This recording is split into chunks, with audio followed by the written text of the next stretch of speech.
Hello everyone, it's me Gagan Kumar present over here to teach you physics. Let's move on to the video. Today we'll be discussing units and measurement lecture number 3. So already in the last lecture we have completed how to measure length, small length, large length, certain type of direct method, indirect method.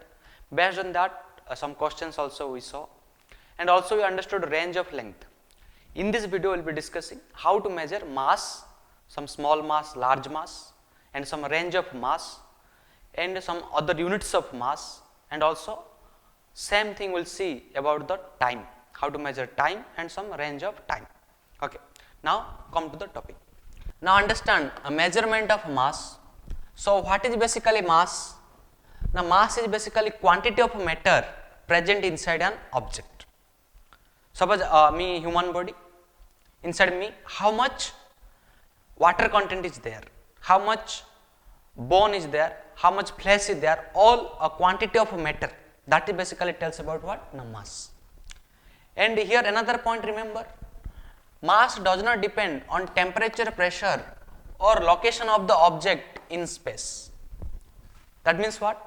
Now suppose this is a pen, suppose this mass is basically you are telling 200 gram. Now this 200 gram, that basically unit you are telling CGS unit. Now if you will measure on earth surface the same quantity of matter inside, whatever quantity is present, same thing will be present if you will take to the moon surface.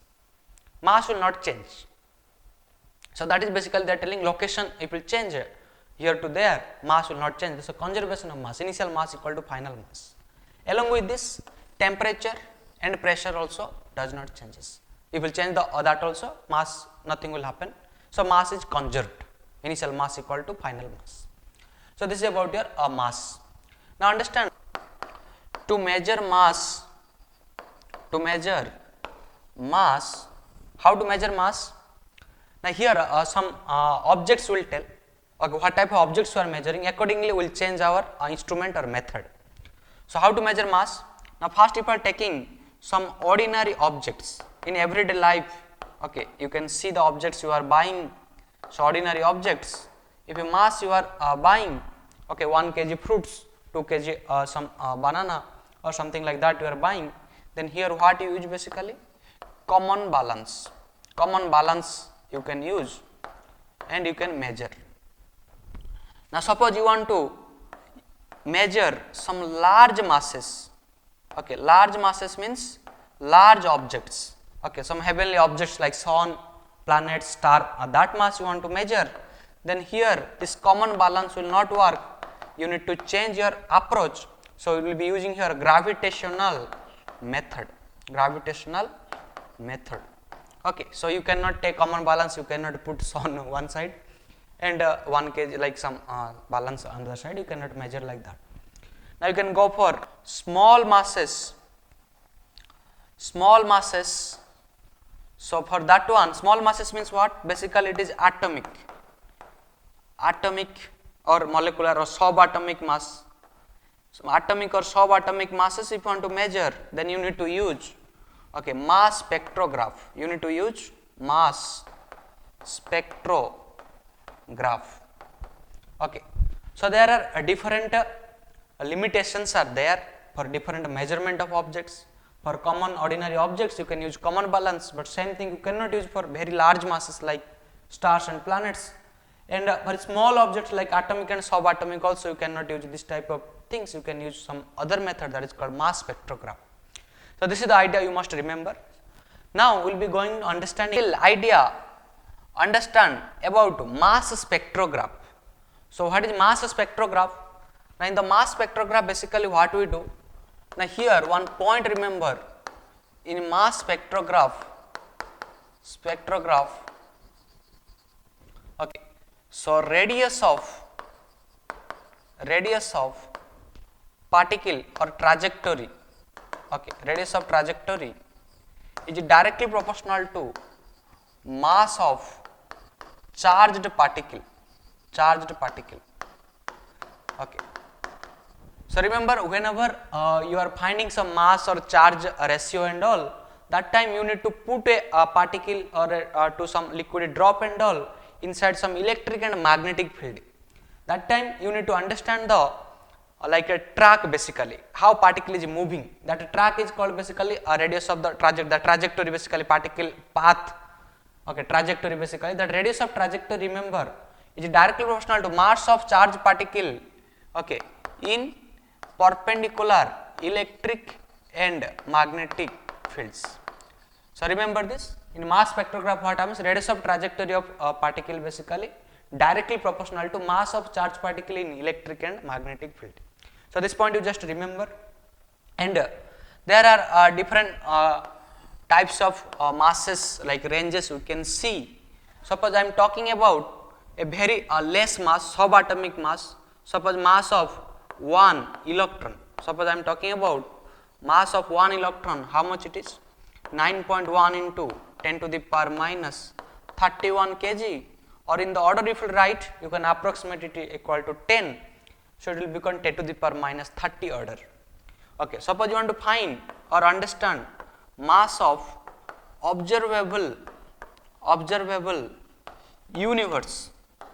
So mass of observable universe is how much? Approximately 10 to the power 55 kg. Okay, so you see it is too huge mass, 10 to the power 55 kg. Okay, so this is the very small mass and very big mass.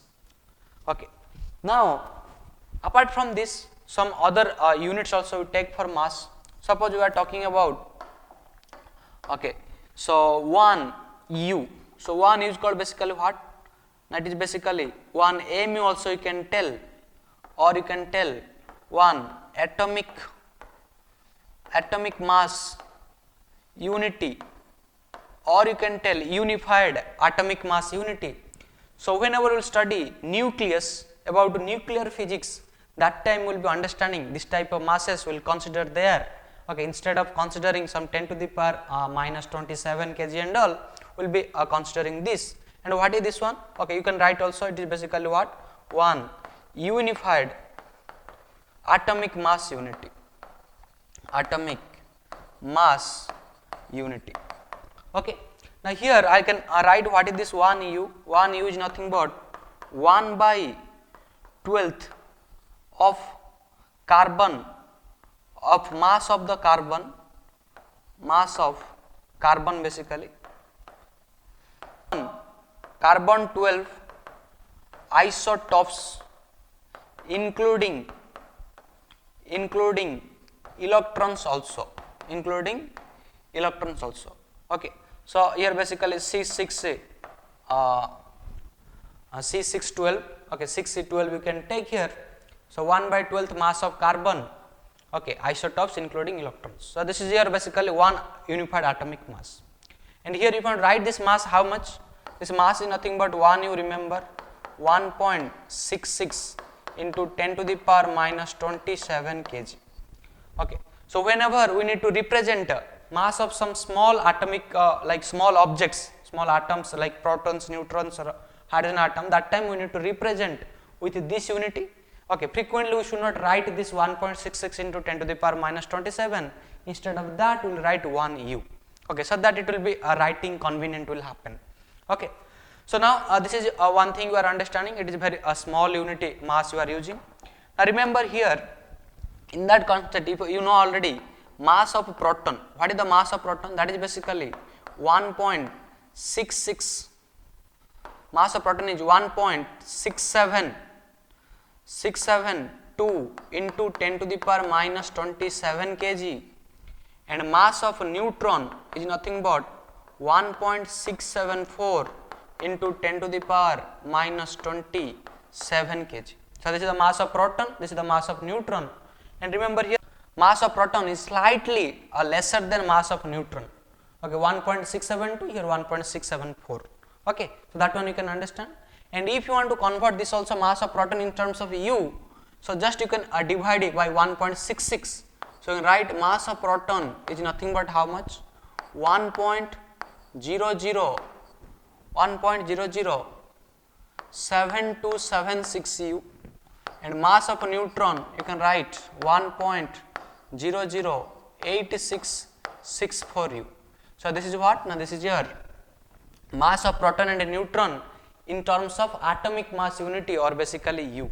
Okay. So that means instead of writing this 10 to the power minus 27 order and all, you can write like this way. Okay. So now you can understand also mass of neutron is basically what? Slightly greater than mass of proton. Okay. Most of the problem we take basically mass of proton and neutron equal. Okay, but thing is what? Exactly if you will see or question particularly asking this mass of proton neutron, you say mass of neutron is little larger or greater than mass of proton. Okay, so mass of neutron is little greater or larger than mass of proton. Understanding? So this is the idea about a mass. Now come to next thing, that is basically range of mass. So in the range of mass, basically what will understand? Now here already you know SI unit of mass is nothing but kg. 1 kg is nothing but 10 to the power 3 gram. Okay, or basically you can tell 1 gram is nothing but 10 to the power minus 3 kg. Okay, or you can tell 1000 gram, 1 kg 1000 gram, and 1 gram is how much? Now 10 to the power minus 3 kg. So this point you can remember. So 1 gram, and remember sometimes some expression will be like 1 quintal. So what is 1 quintal? 10 to the power 2 kg.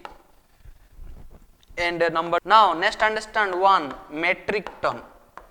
1 metric ton is nothing but 10 to the power 3 kg, or basically you can tell 1 to the power or you can tell basically 1 ton, 10 to the power 3 kg or 1 ton. And remember another unity, 1 slug. So this is also mass unity, slug. So that is nothing but 14.59 kg. Okay. So 1 slug is nothing but 14.59 kg, or you can tell basically 14.6 kilogram. So these are units basically. Most of the time in the problem will be physics will be discussing these only, kilogram, gram, and in unity some questions can get about the slug and all, understand. So slug is nothing but unit of mass. Okay, metric ton, quintal also will be there. Now we will be going to the measurement of what? Time. Okay, we will understand what is the measurement of time. Similarly, we will see some ranges also. Okay, and in between this also, sometimes if you want to get 1 milligram, suppose you are telling 1 milligram, then it is 10 to the power minus 10 to the power minus 3 gram. Okay, 1 microgram. So microgram, if you are writing 10 to the power minus 6 gram, these things also you can understand. Okay, now let us move to the next thing. So in the measurement of time, what basically the time? Now time whatever we are using now, what is that? Now that is basically called Cesium clock or atomic clock. So what is that Cesium clock or atomic clock? Now here this time, whatever standard time you are taking, that is basically periodic vibrations produced in the cesium atom. Okay, so that's why it is called basically Cesium clock or atomic clock. And remember this clock why you are taking? Now this is very accurate, that's why we are using that clock basically, Cesium clock or atomic clock. And remember here error happens basically very less. So utilization in time or realization for Cesium clock is how much you see? Plus minus 1 into 10 to the power minus 13. So uncertainty means it is basically error. So this is the error basically. So what error is coming? Now 1 part into 10 to the power 13. So if it is measuring 10 to the power 13 second, in 10 to the power 13 second it can do mistake 1 second. 1 second it can gain or lose. So that type of things it can do. But you see 10 to the power 13 second itself, it is a very big amount or big time. Okay. So what you are understanding here? You are understanding that whatever time you are using, that is basically a standard time, and that time is nothing but vibration produced in cesium atom. That is called also basically Cesium clock or atomic clock. As it is very accurate, so that's why we are using the standard things. Okay. So here this much error will be there. You can remember. Okay. So it is very less. That means you can tell in 1 year if you are doing measurement in that atomic clock, then we can get around how much error? Now 3 microsecond. Okay. Already know what is year and all, how much second. We can convert and we can find 3 microsecond around error will come. Okay. That means your clock can either lose or gain 3 microsecond, not more than this. Okay. So less than this it will be error will happen, okay, which is very less amount of time. Okay, now next thing will be understanding what? Now here the range of time interval. Okay, so what is the range of time interval? Now lifespan. So what is the range of time interval? Now lifespan of a most unstable particle, that is basically what? Now 10 to the power minus 24 second. Okay, and age of universe, that is basically 10 to the power 17 seconds. Now this is a very less time and this is basically very big time. Okay, so age of universe you are telling, so 10 to the power 17 order, I told it is very big amount, and minus 24 means it is very a small amount. Apart from this, what you can have? You can have your time like our time like 1 day. Okay, 1 day is nothing but 24 hours, and already you know 1 hour is nothing but 60 minute. Okay, 60 minute, and 60 minute is nothing but 60 into 60 seconds. 60 into seconds. Okay, so that means 1 minute is 60 seconds. Remember already I have told DMS system of unity, but here we are not telling that one. It is our time unity. Time we have taken 1 hour, minute and second, and here I can write 24 into 60 into 60. Why I am writing 60 into 60? Because here r is there and 1 hour is nothing but this much seconds. Okay, that is basically nothing but 3600 seconds. And if I will put this one, you see 24 into 3600, okay, everything in seconds, so it will come 86,400 seconds. So remember this number. So 1 day you can represent how much? 86,400 seconds, or 24 into 60 into 60 seconds. Okay. Now here next thing, remember 1 year. 1 year is nothing but 365.25 days. Okay, or you can tell basically 3.156 into 10 to the power 7 seconds. So this is your basically 1 year. It is coming 3.156 into 10 to the power 7 seconds. Okay, so this is the conversation you are understanding inside what? In year and minute and hour, like that. Okay. So remember, sometimes in problem, if a day wise given, you can convert to hour wise. From hour you can convert to seconds, or from day to directly you can convert to seconds. Okay. So this many things you can just remember. Apart from this, other measurement also there. Here this is the basically least time. It is basically more time. In between we can have many, but I told just least and large. Okay. Now come to the question. We will try to understand some questions based on this. Now here in that question they are telling. Now here it is telling in MCQ, which of the following represents unit of mass? Just now we studied. Okay. So here what basically, now sec is given. You see sec is nothing but, already last class I told 1 sec. 1 sec is nothing but 10 to the power minus 8 second. So it is basically time unity. So this cannot be answer, not mass of unit of mass. And a slog, just now you understand. So slog is nothing but 1 slog is basically 14.6, around 14.6 kg, or you can tell 14.59 kg. And a light year is nothing but, that is the distance of distance unity. Light year is distance unity. And a micron cannot be answer. It is a meter, micro 10 to the minus 6 meter. So it cannot be answer. So answer will be slog. Okay, option B. Now come to the next question. Here it is telling in a mass spectrograph, in the radius of trajectory, the radius of trajectory is directly proportional to mass, inversely proportional to mass, directly proportional to square of mass, inversely proportional to square of mass. Okay, already these things I have told you. So your radius is how, what happens basically? Now radius is directly proportional to mass. So you can write your first option, which is radius is directly proportional to mass. And this mass of charge particle, and that charge particle is moving in electric and magnetic fields. So this A will be answer. Now we will come to the next question. Now if 1 kilometer per hour equals to x meter per second, then the value of x is what? Now remember, already I told what is kilometer and hour. 1 kilometer by r you are writing. That means 1 kilometer means it is 10 to the power 3 meter, and 1 hour means it is 3600 second. That means I can write it is 1000 by 3600 meter by second. Now see here 1 0 0 cancel, here another 0 cancel. Now 10 by 36, now 10 by 36 you cancel with 2, so it will be 5, it will be 18. So how much it is coming? It is coming 5 by 18 meter per second. Now this will be your answer. So here what? 5 by 18 meter per second. Okay, remember whenever your speeds are given in kilometer per hour, then this method you can use to calculate what? In meter per second. So it will be easy to get your answer in meter per second or in SI unity.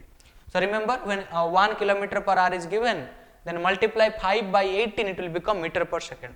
Okay, but in the question sometimes they will give something like this. Okay, in the question what they will give, like 18 kilometer per hour. So how much meter per second? Now easily you can write, it is 5 by 18 meter by second, then it will be 5 meter by second. Okay, question, choose the correct statement. Mass of neutron is exactly equal to mass of proton. Mass of proton is slightly greater than neutron. Mass of neutron is slightly greater than mass of proton. Mass of neutron is slightly lesser than mass of proton. Already I discussed with you what I discussed. Now first, mass of neutron is greater than mass of proton. Okay, slightly greater is there because in the decimal point we see there little variation is there. Okay, after decimal point. So if for proton it is coming 1.672, for neutron it is coming 1.674. So that way variation is there. So you can tell mass of neutron is slightly greater than mass of proton. So your answer will be C. Okay.